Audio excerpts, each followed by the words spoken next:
Yves, l'édito politique d'Yves Tréhard. Et Yves, vous nous dites ce matin que Manuel Valls dépense sans compter depuis la rentrée. Et oui, sa réputation de socialiste réaliste en prend un sérieux coup.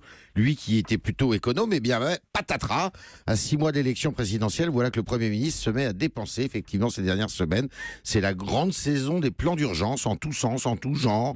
Alors évidemment, les salariés d'Alstom qui devaient déménager, non, ils déménageront plus. 400 salariés, 500 millions d'euros. Pour construire des prisons et recruter plus de 1000 gardiens, 3 milliards d'euros. Pour les céréaliers, 100 millions. Pour les HLM, 3 milliards. Puis j'oublie aussi les hôpitaux. Sans parler de la prime aux enseignants pour 2017, 500 millions, qui avait été annoncée avant l'été par Manuel Valls. À cela s'ajoute la promesse d'instaurer un revenu pour tous dès l'âge de 18 ans et celle de sa ministre de l'Éducation de prolonger l'école jusqu'à 18 ans aussi. Des milliards en perspective, ces deux dernières mesures, si ça se faisait. Yves, n'est-ce pas de bonne guerre tout cela en période électorale ? Mais mon cher Samuel, c'est pas pour ça que c'est bien. D'abord, cette politique du carnet de chèques, cette foire fouille du clientélisme électoral est ouverte alors que notre pays est endetté jusqu'au cou.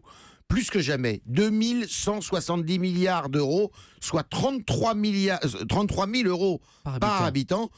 Nourrissons compris, donc Malo est évidemment dans le lot, et ce alors que les perspectives de croissance, comme vous l'avez dit dans le journal de 6 heures, sont mauvaises. Heureusement que pour payer tous ces plans, nous empruntons actuellement à des taux d'intérêt qui sont quasi nuls. Ensuite, chacun sait que la plupart de ces plans ne résoudront rien. Pire, certains sont là pour réparer l'immobilisme du gouvernement depuis 4 ans. C'est le cas du plan prison, puisque la très dogmatique, quand même, Christiane Taubira refusait de construire de nouvelles cellules.